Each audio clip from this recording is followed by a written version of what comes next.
Bonsoir. Bonsoir. Tiens. Ah, c'est chouette. Il y a du monde, hein? Bonsoir. Bonsoir. Vous appelez comment? Monique. Monique. Moi, c'est Mary. Bonsoir. Bonsoir. Ça va bien? Oui. C'est bien. Bon, alors. Ouh là là. Oh, c'est impressionnant, hein?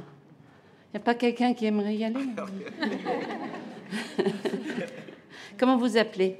Geneviève. Comment? Geneviève. Geneviève. Moi, c'est Mary. J'aimerais bien vous connaître. Oui, regardez. Oh, tiens. Ah oui. Alors, celle-là, je la connais. Christiane.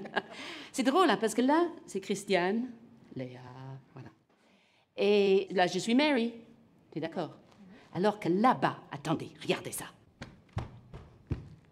Je suis Mary conteuse. Hein, c'est différent, hein? C'est magique, hein? Bonsoir tout le monde. Vous êtes bien entraînés. Merci. Moi, ça fait longtemps que j'ai voulu faire un spectacle sur Marie de Magdala. Vous savez, celle qu'on appelle Marie-Madeleine. Ah, ça en évoque des choses dans la tête des gens, dans l'inconscient collectif. Pourquoi je tiens tellement à écrire ce spectacle? Parce que c'est une femme qui était très proche de Jésus et que sa rencontre avec le Christ a bouleversé ma vie. Donc je suis allée trouver un metteur en scène pour m'aider à écrire ce spectacle. D'ailleurs, je vais vous raconter comment on a écrit ce spectacle ensemble. Parce que la création, c'est une alchimie extraordinaire. Marie de Magdala.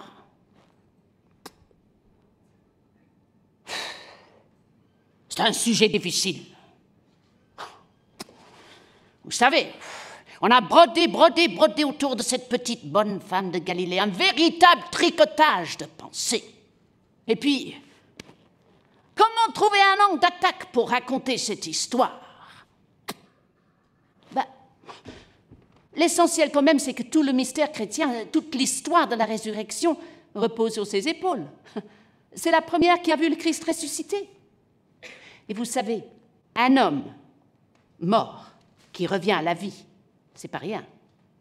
Et que ce soit une femme qui le voit en premier, c'est pas rien non plus. Bon, on va essayer, mais je vous promets rien. Merci d'avoir accepté. Ça va. L'autre jour, je suis allée trouver une femme. Je suis allée écouter une de ses conférences, une spécialiste mondiale sur les affaires magdaléniennes. C'était une anthropologue anglaise. Je tombais pile. Faites-la moi, votre anthropologue. Vous avez l'air si enthousiaste. Mais on est au théâtre, hein.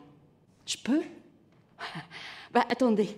Elle est arrivée avec un chapeau comme ça, un petit peu penché en avant comme ça, puis les jambes un peu écartées. Comme... Je vais vous la faire. Je fais les 3 coups. Non. Oh. J'y vais, je commence. Ouais.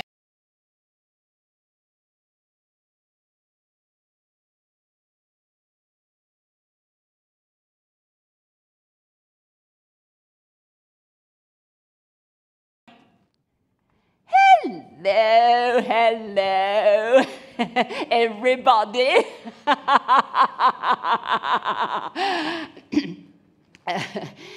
I'll just go up there. Excuse me. Oh dear, it's a little bit high. I can manage, it's all right, yes. Thank you very much. Thank you. Je suis ravie d'être ici ce soir pour vous parler de cette petite bonne femme de Galilée, cette Marie-Madeleine, cette Marie de Magdala, cette Magdalénienne. Mais pour tout vous dire, je suis un petit peu embêtée, car il est vrai que peu de choses sont écrites sur elle dans la Bible. Eh oui. Il y a juste 3 moments. Premièrement, elle est guérie de 7 démons. Deuxièmement, elle est présente à la crucifixion, et ça, il faut le faire. Et troisièmement, le Christ ressuscité apparaît à elle en premier. Voilà, juste 3 moments.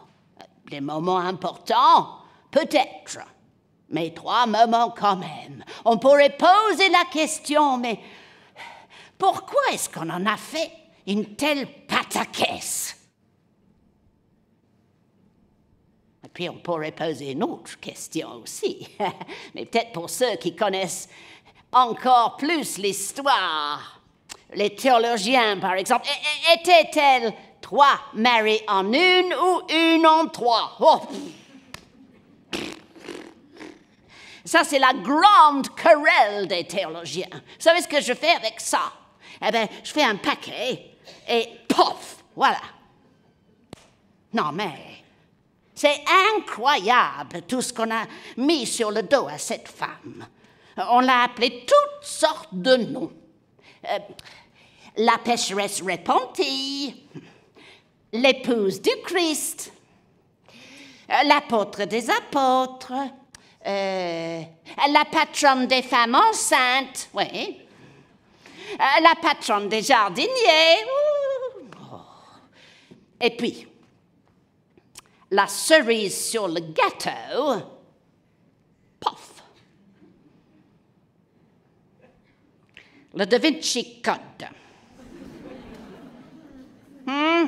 Ce bouquin qui a été vendu dans des millions d'exemplaires, qui nous la livre comme épouse du Christ et mère d'une descendance française, s'il vous plaît. Non, mais n'importe quoi, descendance française, non, vraiment. Voilà, c'était mon anthropologue anglaise.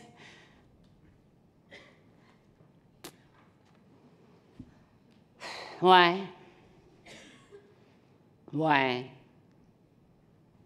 Écoutez, moi, ce qui est important avec elle, c'est que je la comprenne de l'intérieur. Donc, j'ai vraiment fait mon travail. J'ai lu la Bible la concernant, j'ai lu tous les livres, je suis allée voir tous les films, j'ai écouté toutes les légendes, il y en a un paquet. Je suis allée au Sainte-Marie de la Mer, où elle est censée d'être arrivée en France. Je suis même allée à la Sainte-Baume, où on dit d'elle qu'elle a passé 30 ans de sa vie. On dit même qu'elle montait en haut de la montagne pour être nourrie par les anges. Vous croyez que là, avec toutes mes découvertes, il y a moyen de faire un spectacle, non? Un ange passe. Et puis une voix retentit au loin. Ce n'est pas suffisant. Écoutez, moi, je sais pas, moi. Moi, ce que je sais, c'est que cette histoire, ça fait partie de mon enfance. C'est ma mère qui me l'a racontée. Ah, d'accord. Et comment elle vous l'a racontée, votre mère, cette histoire? Parlez-moi de votre enfance. De mon enfance? Mais... Ah, c'est un échauffement? Si vous voulez. D'accord. Moi, je suis née juste après la guerre, en Angleterre, le 6e d'une famille catholique, 6e enfant. Ma mère était très croyante. Elle nous faisait faire la prière tous à genoux, comme ça, le soir. Et je m'en rappelle, j'avais un frère qui se mettait comme ça, puis un autre frère qui se mettait comme ça. Et puis un soir, il y a un frère qui s'est mis comme ça. Et ma mère a dit non. Alors moi, j'ai essayé de faire comme elle.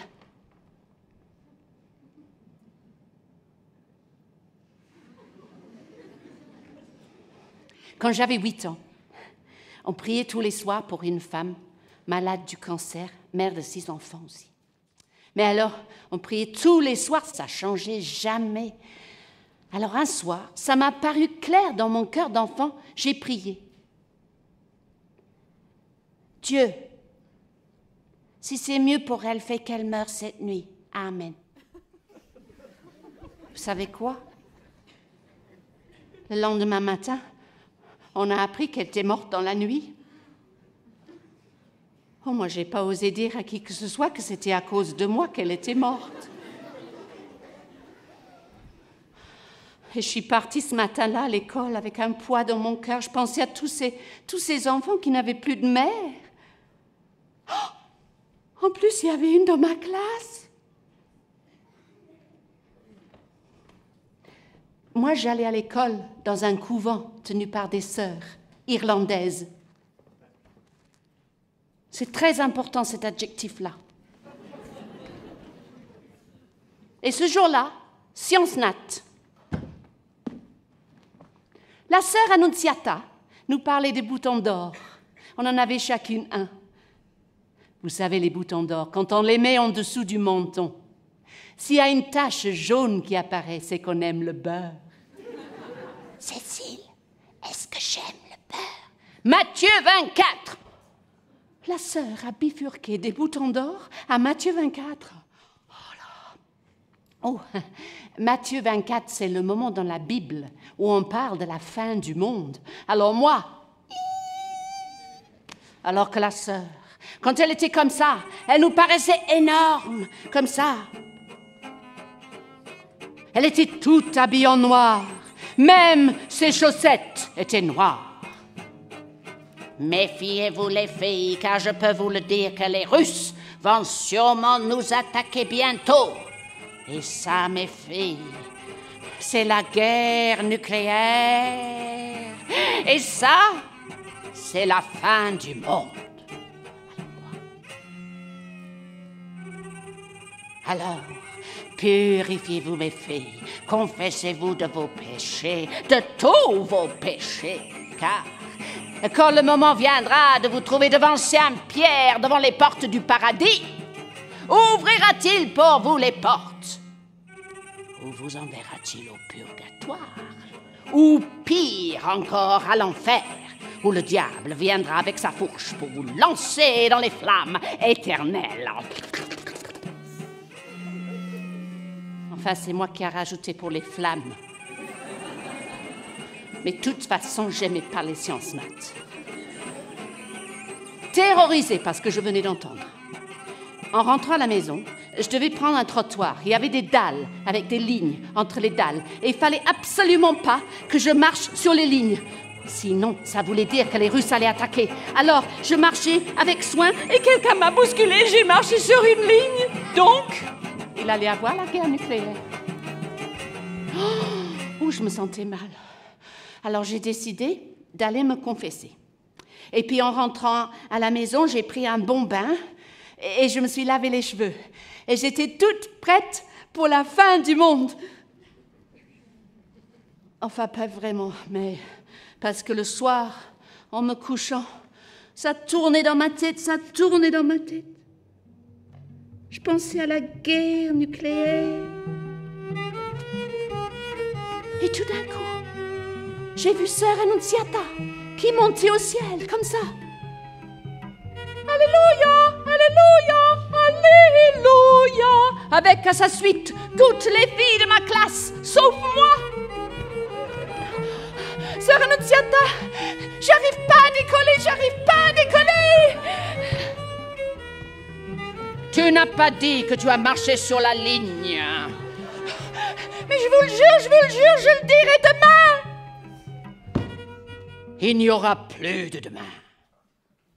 Oh, j'étais en train de faire un de ces cauchemars. Oh, maman, maman! Mais qu'est-ce qu'il y a, ma chérie? Les Russes vont nous attaquer et moi, je vais aller en enfer.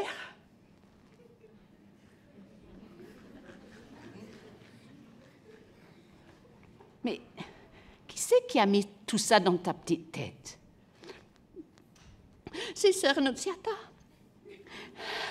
Et en plus, Cécile, elle ne veut plus être mon amie. Et j'ai pleuré dans les bras de ma mère. Et dans son étreinte, c'était comme si plus rien ne pouvait m'arriver.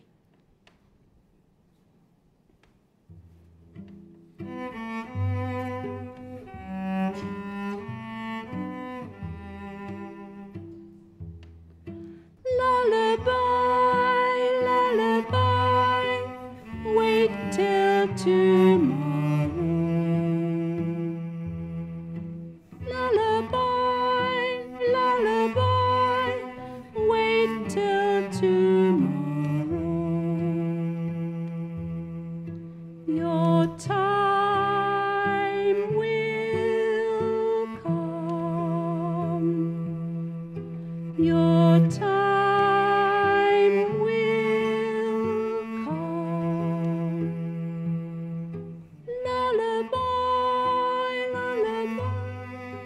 je me suis couchée. Et ma mère, comme tous les soirs, me racontait une histoire. Et cette nuit-là, elle m'a raconté l'histoire de Marie de Magdala. Il était une fois une femme qui s'appelait Marie. Elle habitait un village sur le lac de Tibériade qu'on appelait Magdala. Donc, elle s'appelait Marie de Magdala. On dit d'elle qu'elle était possédée de 7 démons. Oh, tu me fais peur! Mais non. À l'époque, ça voulait dire qu'elle allait très, très mal. Mais on ne sait pas pourquoi. Même si on a imaginé toutes sortes de choses.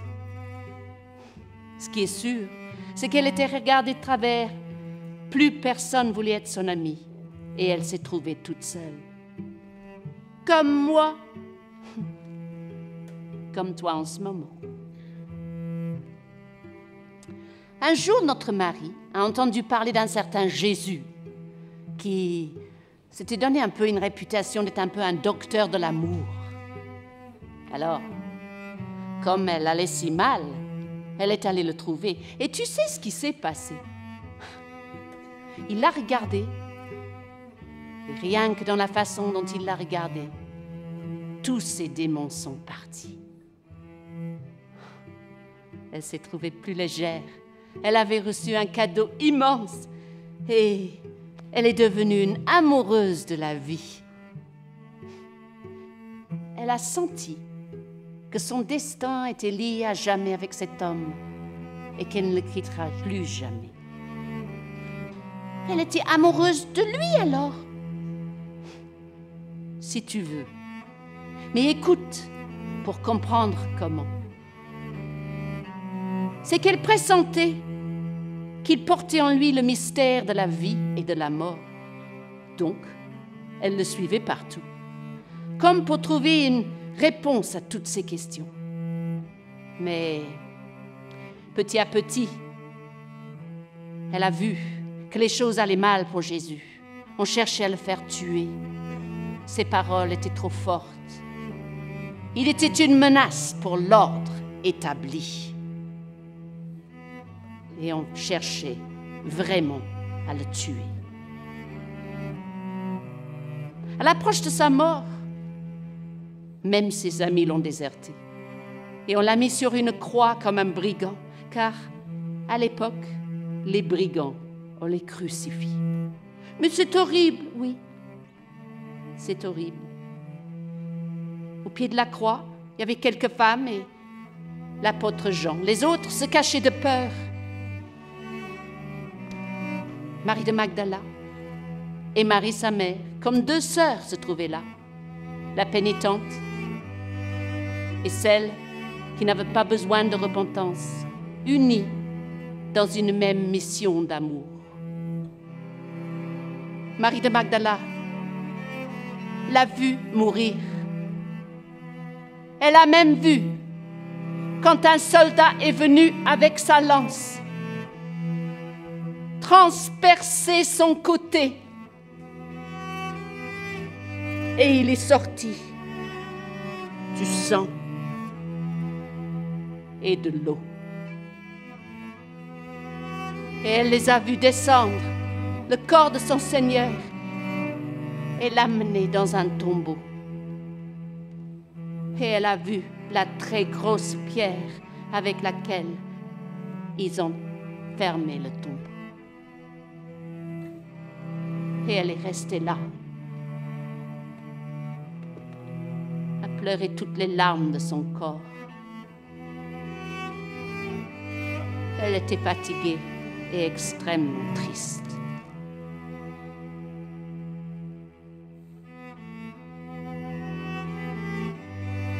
Le matin de Pâques, elle est venue au tombeau avec des aromates pour embaumer le corps. Elle a vu que la très grosse pierre a été roulée. Elle court voir Pierre et Jean dans la chambre haute, qui arrivent très vite. Ils courent, ils entrent dans le tombeau et repartent aussitôt. Et elle reste là. Elle pleure. Ses larmes sont devenues prières. voit un homme. Elle le prend pour le jardinier.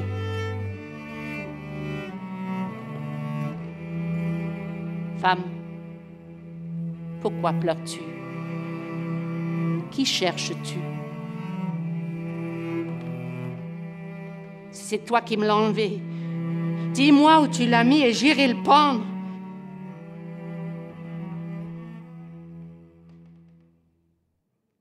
Marie?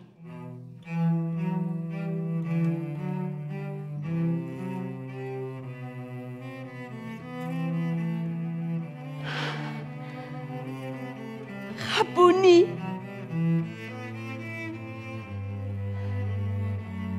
Et elle s'est sentie aimée d'un amour unique.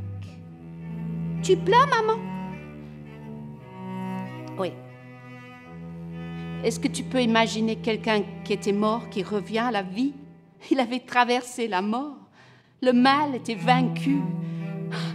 Ses larmes sont changées en joie. Elle voulait l'embrasser. Mais lui, il a dit, ne me retiens pas. Je pars voir mon père. Et toi, va dire aux autres que je suis ressuscitée. Elle part, elle court à travers le jardin. C'est pas vrai alors ce qu'elle nous a raconté, sœur Annunziata? Écoute, moi je pense que Jésus ne juge jamais les gens.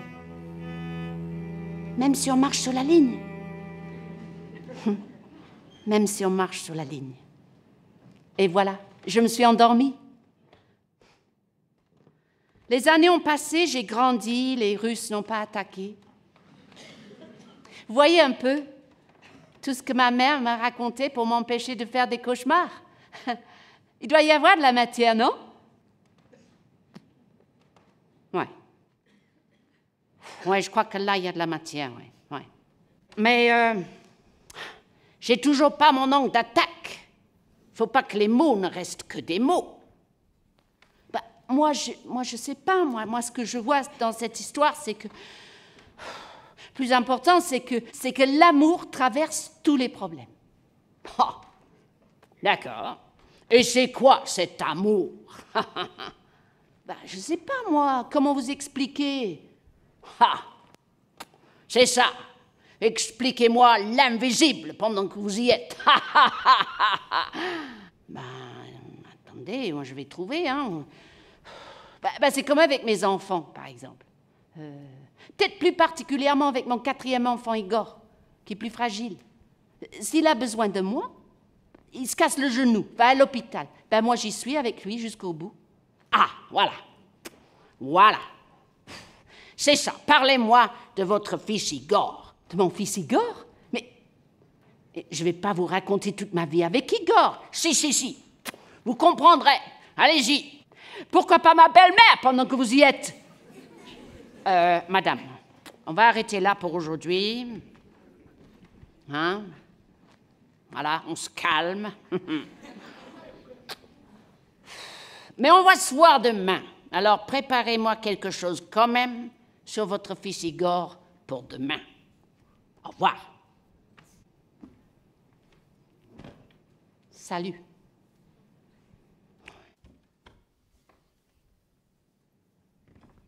Il est parti?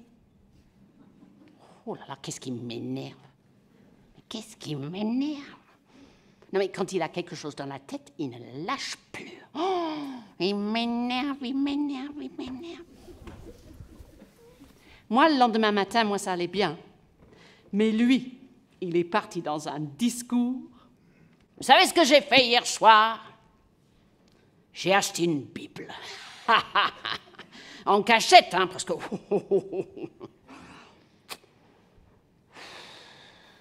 Sur vos conseils, j'ai lu avec beaucoup d'attention l'évangile de Saint Jean. Fort bien écrit, d'ailleurs. Je me suis plongé dans ce récit biblique, comment pourrait-on dire, ce récit christique. Très touchant. Si je suis honnête avec moi-même, c'est très touchant. Ce Jésus s'annonce comme fils de Dieu et il nous parle d'un monde d'amour, de grande fraternité universelle où tous les êtres ne seraient qu'un en Dieu. Voilà. Moi, je trouve ça, c'est pas seulement touchant, mais c'est carrément excitant. C'est excitant, vous comprenez? Ça fumait dans sa tête. Mais quand on creuse le récit, on s'aperçoit qu'il prend toujours le chemin de l'échec. Je méditais sur cette question. D'ailleurs, si vous permettez, je vais me livrer à une petite improvisation avec vos cubes. Je pensais à un chef d'État qui annoncerait son programme.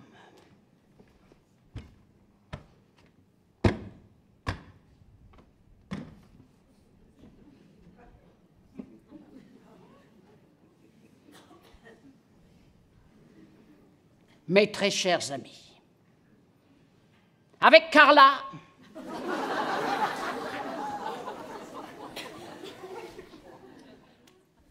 j'ai décidé de vivre dans une simplicité extrême. Je n'aurai pas besoin de garde du corps, ni de protocole. Et je romprai le pain et je boirai le vin avec ceux qui souffrent.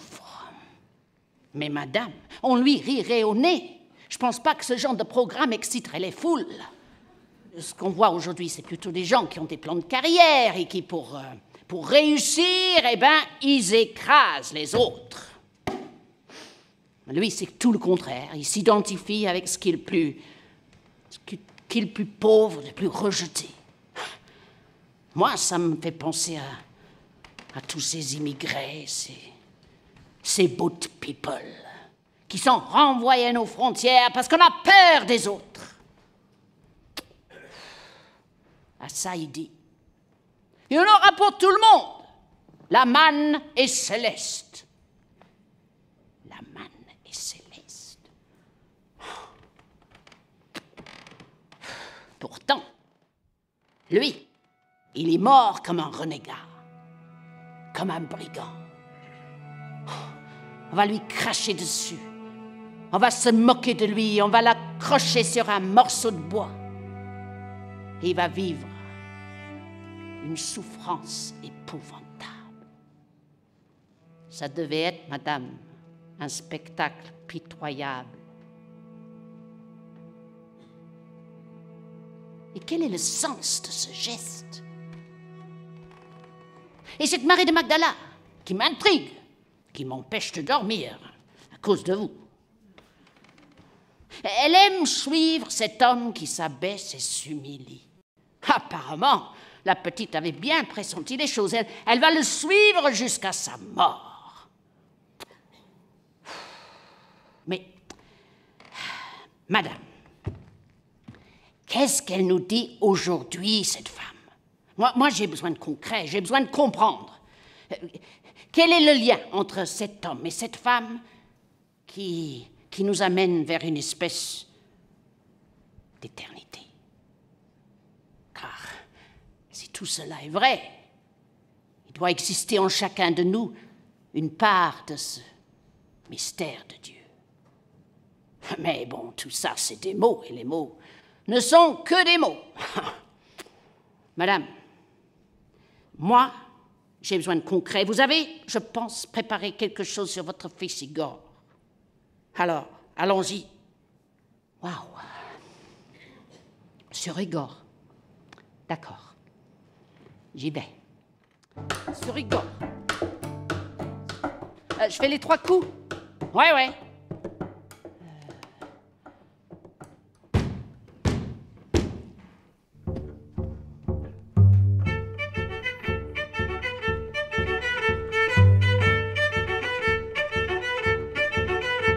Mais c'est quoi tout ça? Chut.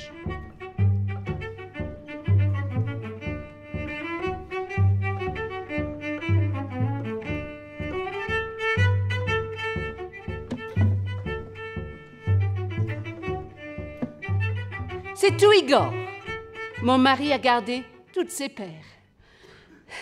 Regardez, ce sont des chaussures uniques, moulées sur le pied de chacun. Il y a une coque à l'intérieur. Ça, c'est la forme du pied d'Igor quand il était petit. Ça coûte une fortune, hein? On a le droit de 2 paires par an et une paire après 18 ans. Oh là! C'est avec cette paire-là qu'il est allé à l'école pour la première fois. Madame, c'est pour l'école, c'est Igor.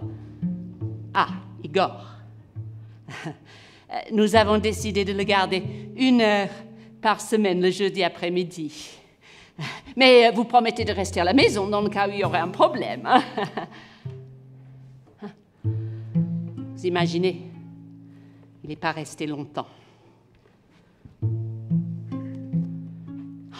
Oh là, c'est avec cette paire-là qu'il a marché pour la première fois. Il avait 5 ans. Vas-y, Igor, marche. Vas-y. Oh oui, encore. Oui, oui, oui, oui, oui, oui, oui. Ben, en fait, il n'a pas marché aussi vite que ça, mais c'est quand même la première paire où il a usé les talons.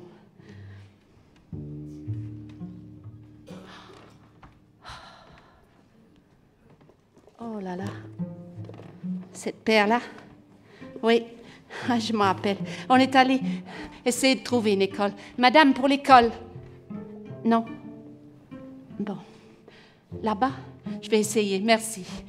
Pour l'école, monsieur, c'est pour Igor. Ah non, pas cette année. Bon. Vous croyez que je peux toujours essayer? Madame, pour l'école, pour Igor, non, il n'y a pas de place. L'année prochaine, non plus. Bon. Cette année-là, ces chaussures ont juste été usées par les escaliers et les couloirs de chez nous, c'est tout. Oh, celle-là.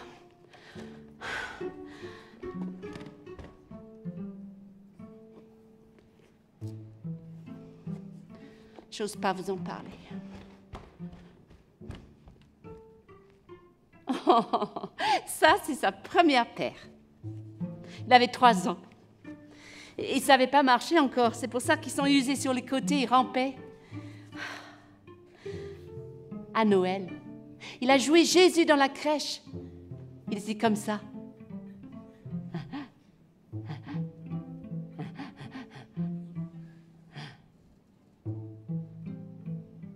Il nous a inspiré un silence. Celle-là, c'était celle de l'année dernière. C'est avec celle-là qu'il s'est cassé le genou. Et on croyait qu'il n'allait pas marcher encore après. Mais il a marché, mais en traînant le pied comme ça. Et c'est vrai que là, il a fait un trou et mon mari a mis un morceau de cuir.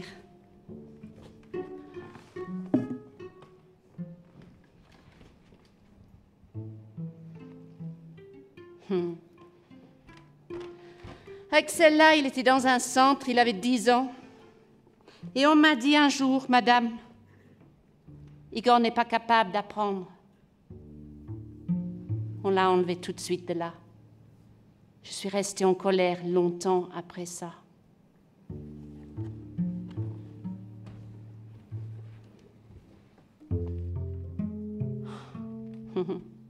Et avec celle-là, on a cherché une école qui admettrait même le plus faible, le plus démuni. Alors on a trouvé une école, c'était à Lyon. On a trouvé une famille qui voulait bien la voir pendant la semaine. Tout marchait, mais il n'y avait pas de place encore. Il fallait attendre 3 mois. Donc on a attendu 3 mois. Allô? C'est pour Igor. Ah, encore? Quoi, 3 mois encore? Oui, d'accord. Faut rester très poli dans ces cas-là. Alors j'ai attendu encore 3 mois. Et... Allô?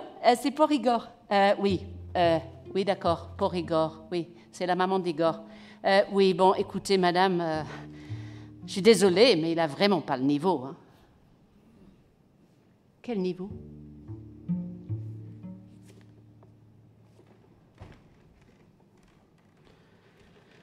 Vous pouvez imaginer, après ça, on a décidé de l'éduquer à la maison. Alors, on a formé des gens et on l'a éduqué pendant 4 ans à la maison. Et il a appris beaucoup de choses. On avait fait Cette année-là, on avait fait des scratchs pour l'autonomie de l'habillage. C'était une bonne idée, mais ça n'a pas tellement marché. L'année d'après, on est retourné au lacet.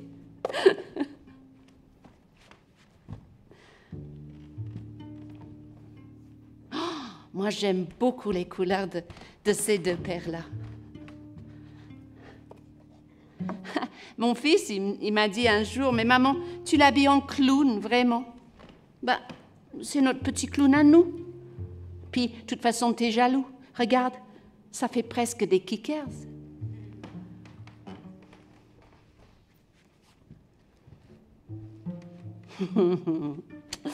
Ah, cette paire-là, c'est avec cette paire-là qu'il a marché longtemps pour la première fois.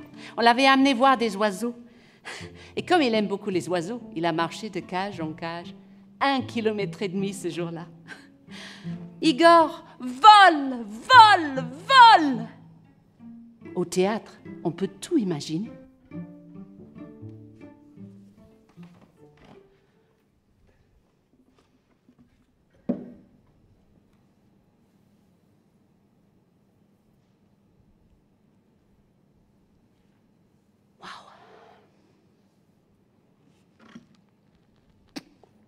Ouais, c'est très, très intéressant. Racontez-moi plus en détail une histoire autour d'une de ces paires de chaussures.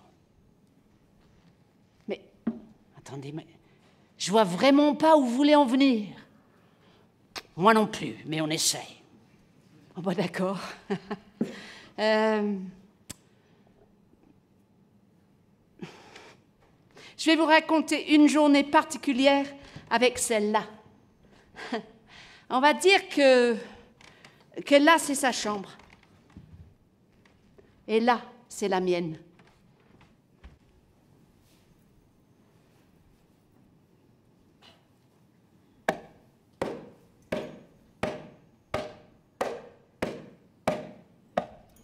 Il est 6h30.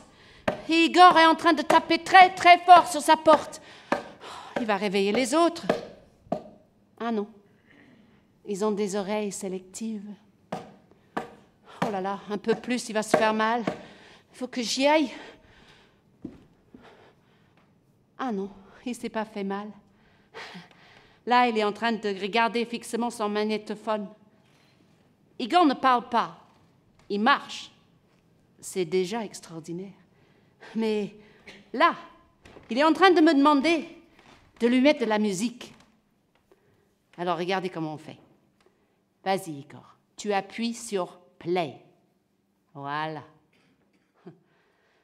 Vous voyez, Igor n'apprend rien en imitant. On est obligé de répéter les gestes des milliers de fois. Et c'est vrai que parfois, tout d'un coup, il fait les gestes lui-même. Quand ça arrive, c'est comme, je ne sais pas comment dire, c'est comme des petites résurrections. Enfin, je m'emporte. C'est comme avec son pull, par exemple. 2 ans d'apprentissage.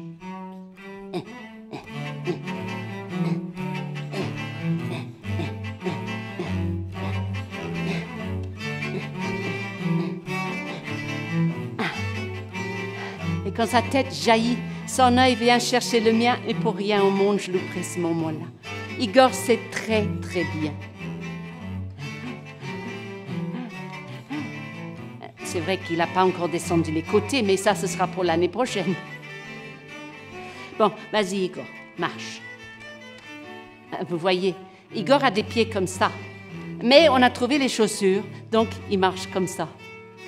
Sauf qu'en fait, il a un scoliose, donc il marche un peu comme ça. Mais on a trouvé un corset. Alors, avec le corset et les chaussures, il marche comme ça. Mais qu'est-ce qu'il y a, monsieur le metteur en scène? Mais c'est pas triste, le corset. Ben non. Vous savez, il nous l'amène si on oublie de lui mettre. Ah, je sais. C'est parce que j'imite mon fils. Ça vous gêne peut-être. Au contraire, je trouve ça très touchant. Bon, je vais vous montrer par exemple l'autre jour ce qui s'est passé. Il est coquin, hein? Regardez. Il était tout seul.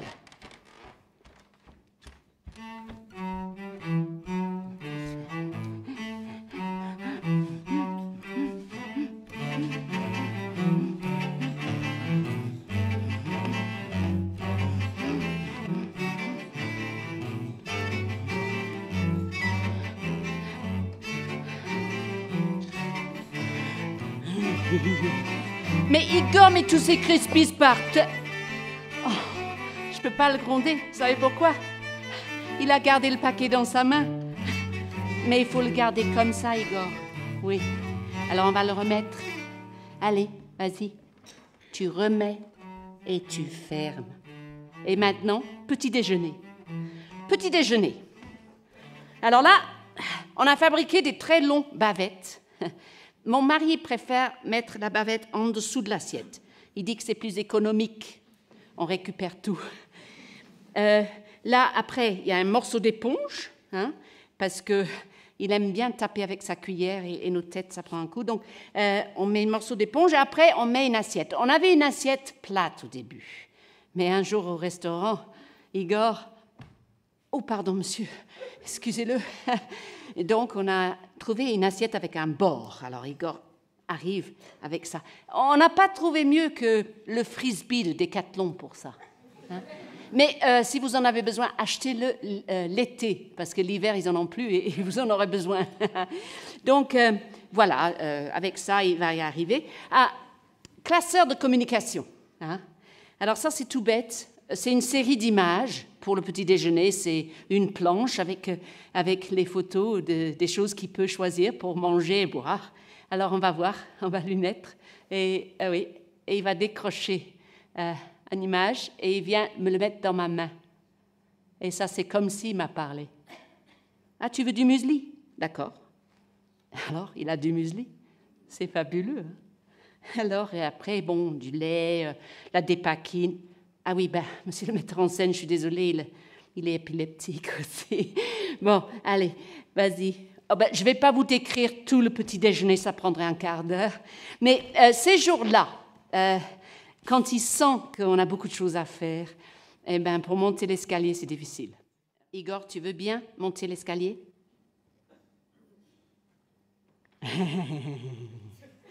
Igor, s'il te plaît, vas-y. Vas-y, Igor, monte.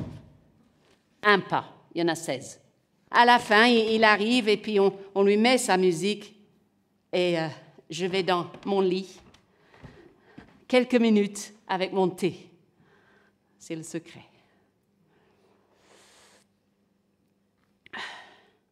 Je réfléchis à la journée que je vais avoir. C'est vrai que ça va être une journée un peu particulière parce que aujourd'hui, je vais savoir le résultat d'une opération qu'on a fait sur ses yeux il y a 9 mois. On lui a fait une greffe de cornée, ce qui a nécessité une surveillance 24 heures sur 24 pour l'empêcher de toucher son œil. On a fait venir des voisins, des amis, des travailleuses familiales. Il y a même le curé qui est venu un soir. Et on a inventé toutes sortes de choses pour l'empêcher de toucher son œil. Le premier, c'était, la cache-œil en plastique. Alors, on a acheté des sparadraps très, très costauds, d'après les pharmaciens. Et Igor, 8 secondes. Donc, on a cherché autre chose. On a trouvé des lunettes de parachutisme, parce que c'était fermé autour. On les a fait à sa vue, c'était très, très cher. Ils sont arrivés, on les a installés avec des choses. Et puis, Igor, 12 secondes. Donc, mon mari a dit, j'ai trouvé. Masque d'escrime. Ouais. On l'a fait venir, c'était très lourd, puis c'était l'été. Hein. Et on l'a installé avec des scratchs dans tous les sens, un col néoprène, ça. On l'a installé sur sa tête, et c'est vrai que Igor ne pouvait pas l'enlever. Et pourtant, il a essayé.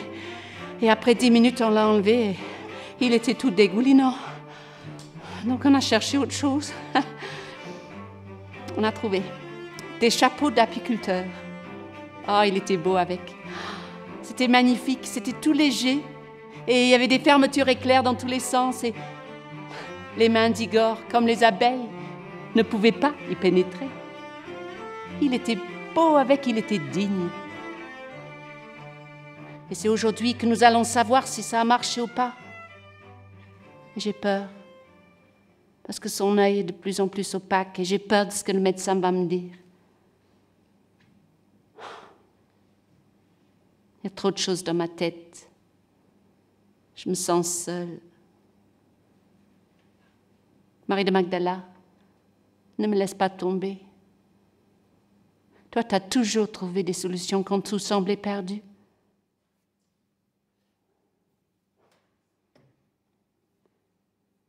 Fais-je trouver assez d'amour, Igor, pour te porter tous les jours?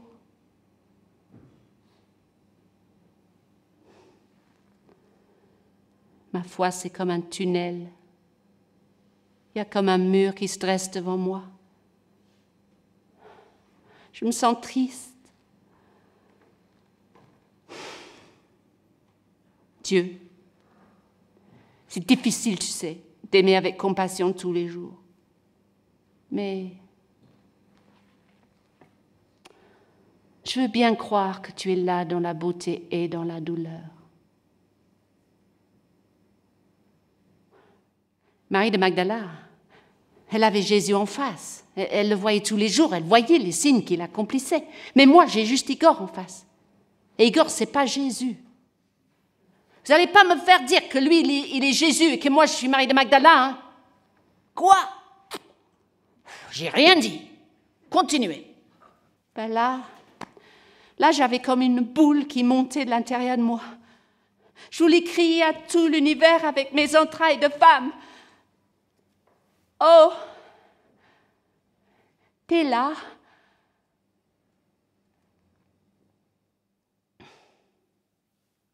C'est quand tu veux. Hein.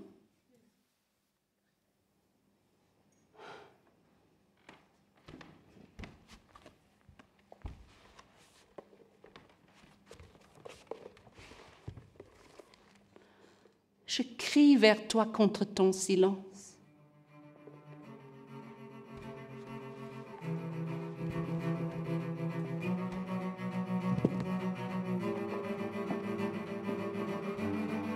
Comme disait l'autre, si c'est comme ça que tu traites tes amis, ça ne m'étonne pas que tu n'en aies pas beaucoup.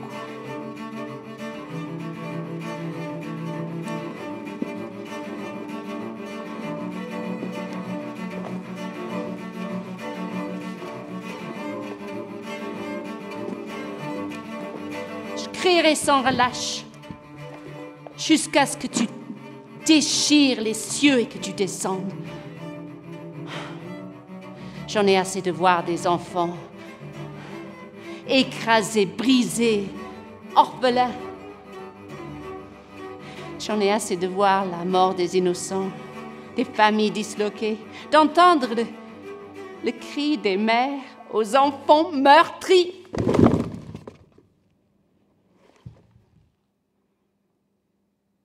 On met 9 mois pour faire un enfant, toute une vie pour le faire grandir et quelques secondes pour le faire mourir.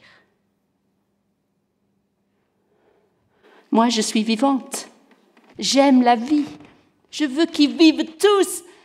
Oh.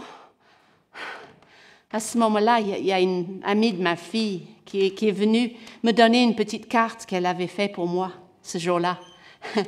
Et elle avait dessiné un clown et elle avait découpé les yeux en forme d'étoile. Et en dessous, elle avait marqué « Paix à Mary ». Merci, Irène. C'est beau. Ça m'a redonné courage. Voyez, je pense que vous ne pouvez pas séparer, dissocier votre histoire avec Igor de l'histoire de Marie de Magdala. Vous êtes un peu comme une lignée de femmes garantes d'une certaine fidélité, avec votre lot de joie et de souffrance. Continuez. Je crois qu'on est au cœur du sujet. Vous croyez? Ben là, il fallait que je me dépêche parce que, avant d'aller chez l'ophtalmo, il fallait que je passe chez le dermatologue. J'en avais donc pour ma journée. Et en plus, il fallait que je mette 3 séries de gouttes différentes pour que ses pupilles dilatent à l'heure où il arrive à l'ophtalmo. Donc, je calculais parce que j'avais aussi les autres gouttes que je mettais le matin et le soir pour l'opération. Donc, voilà. Donc, je mettais ça. Et puis, bon, là, il fallait que je finisse de l'habiller, mais je ne vais pas vous faire tout l'habillage. Je fais juste l'écharpe orange assortie au pantalon. Nous, on tient beaucoup à ce qu'il soit beau. On l'habille toujours dans des couleurs vives. Et c'est vrai qu'il est beau. Hein, Igor? T'es beau.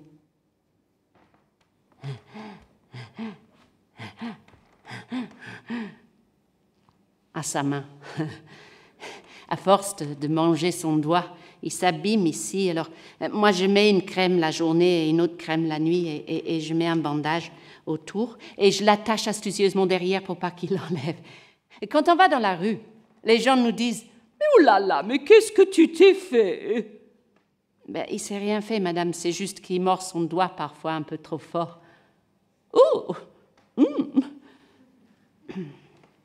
Bon. Alors bon, maintenant, il faut qu'on parte. Il me reste pas beaucoup de temps.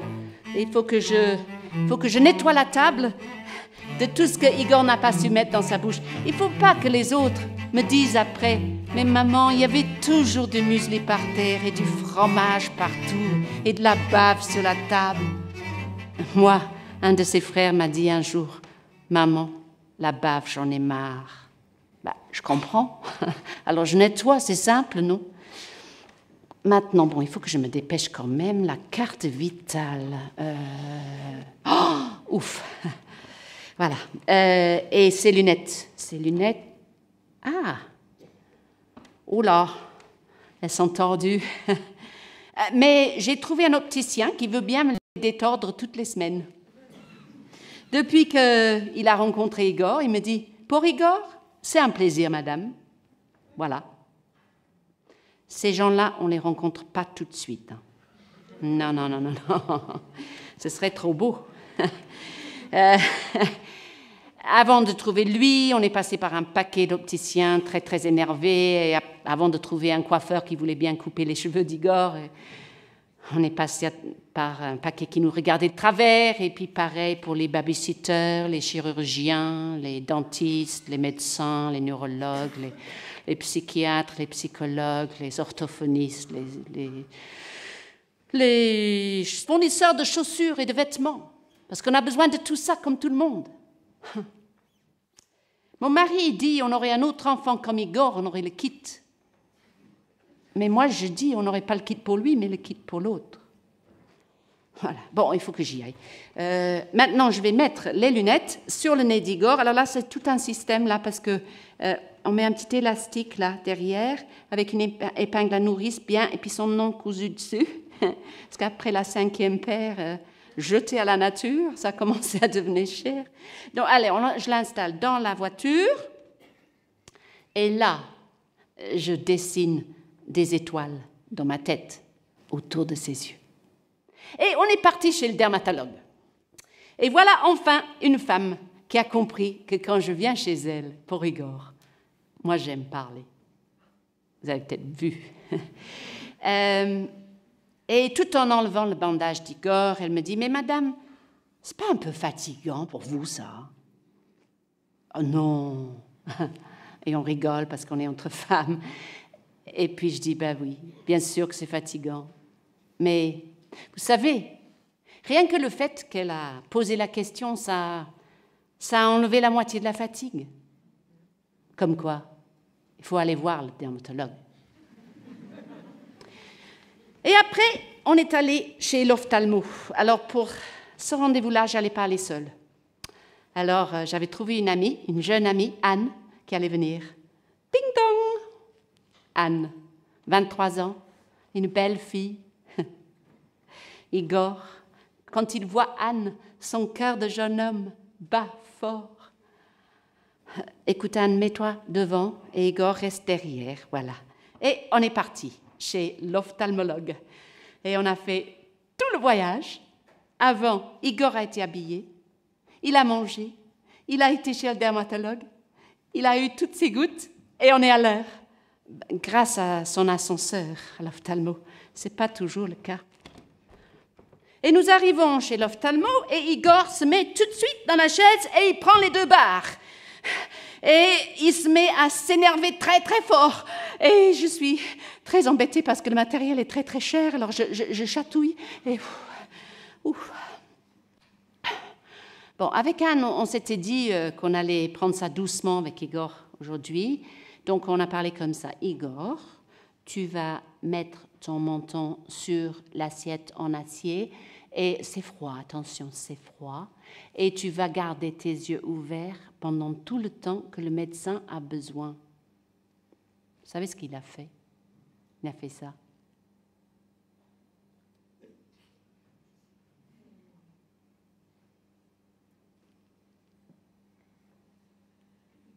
Ah, pour vous, c'est peut-être pas très incroyable. Pour moi, c'est... J'ai jamais vu ça. Ah non. Ah, ça vous paraît évident? Ah non, non, non. Mais là, il l'a fait. C'est extraordinaire, n'est-ce pas? Madame, l'opération n'a pas réussi. Il ne voit rien avec cet œil, sauf la lumière. La greffe n'a pas prise. Quoi? Non, mais vous ne pouvez pas dire ça parce qu'il a mis son menton. Quoi? Non, vous dites que ça n'a pas réussi, cette opération. Vous dites que la greffe n'a pas prise, mais ce n'est pas possible. Parce que... Quoi? La greffe n'a pas prise? Il ne voit rien avec cet œil-là?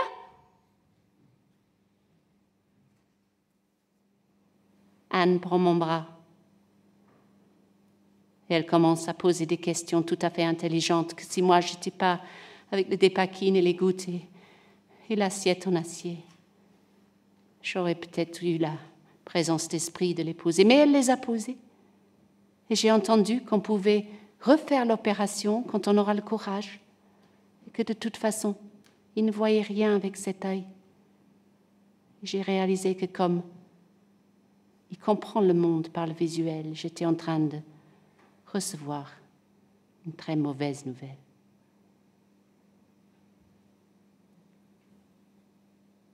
C'est le visage du médecin qui m'a aidé à partir. Il était triste, parce qu'il aurait aimé que ça réussisse. Mais c'est tout. On s'est dit au revoir et on est parti. Anne m'a dit, ma mère vous invite à manger. Ah. Le hasard fait bien les choses. Et nous avons mangé des bonnes choses de son pays dans le Nord. Ça a fait du bien. Et en rentrant chez moi, j'ai tout de suite pensé aux 2 spectacles de clown que je devais donner le lendemain. Et il fallait que j'aille préparer la salle. Oh, comment j'allais faire?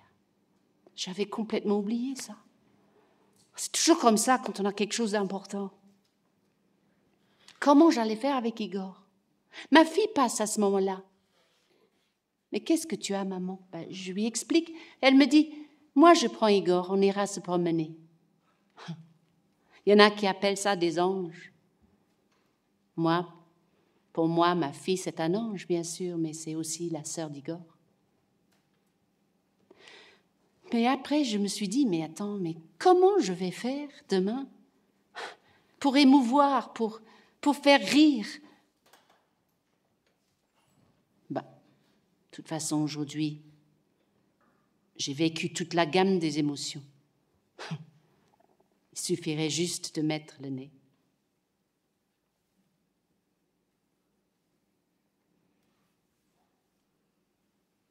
À la fin de l'après-midi, en arrivant à la maison, j'ai retrouvé Igor, content, mais fatigué. Je lui ai proposé de prendre un bain. Ça, il aime beaucoup. Quand cette grande couverture d'eau chaude se ferme autour de lui, il est tellement content. Vas-y, Igor.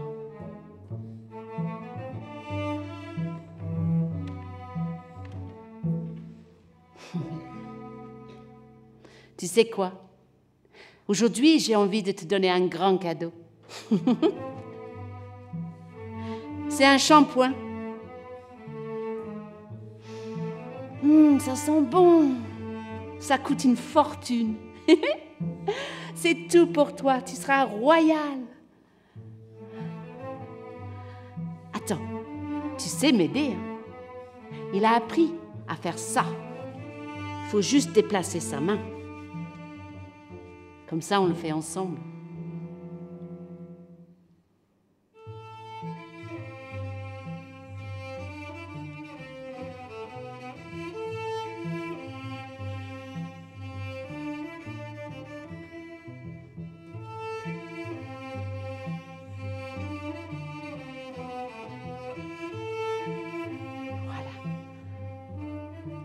Et maintenant, t'es dans la bonne position.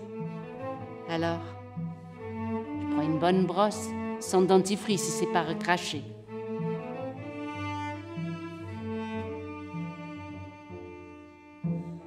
Mais pourquoi il y a du sang qui se mêle à l'eau? Je finis doucement, Igor.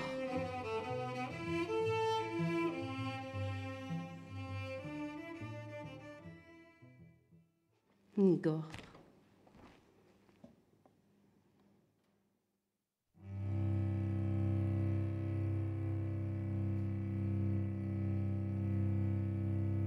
Oh mon fils, 20 ans, courbé, corps d'homme, mains blessées, yeux abîmés, pieds tordus, rejeté, regardé de travers, laissé de côté. Igor, tu es sans défense, toute innocence, toute bonté. Ton corps, tout fragile, en bandage. Mais mon fils alors, quel est ton fruit à toi? Où est ta lignée? Tu n'auras ni fils ni fille. Et ta fragilité met en route les cœurs. Tu nous obliges à prendre un chemin de simplicité. Ton fruit, c'est l'amour que tu fais croître autour de toi. Et quand on descend, avec toi au fond, Dieu habite. C'est ton secret. Viens, Igor. Viens.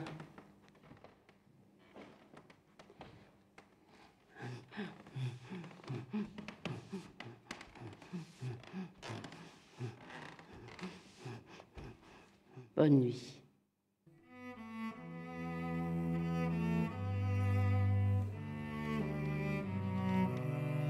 Avec toi, Igor, on aurait pu se lamenter. Mais j'ai l'impression que la victoire, c'est à partir de toi. C'est drôle. Quand je te regarde dormir là, je réalise que je t'aime d'un amour qui me fait aimer la terre entière.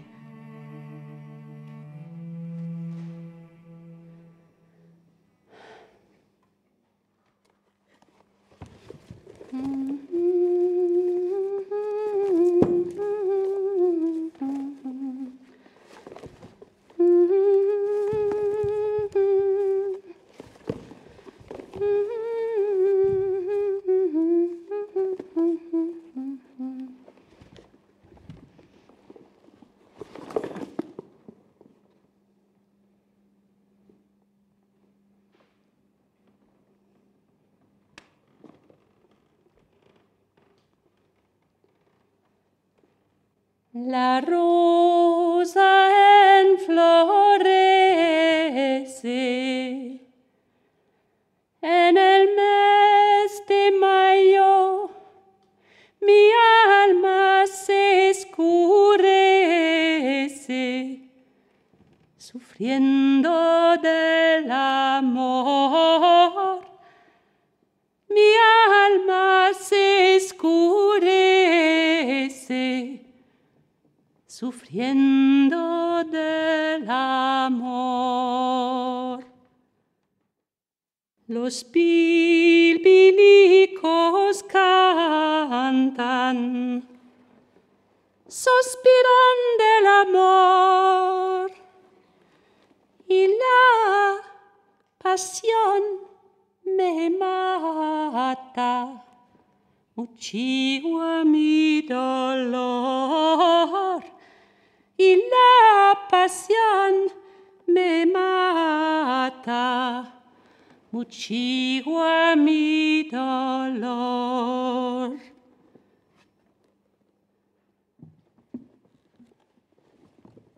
Mas presto ven palomba,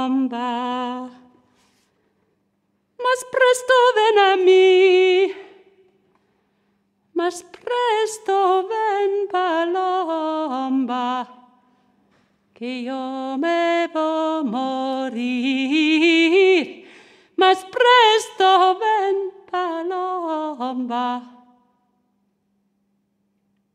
que yo me voy a morir.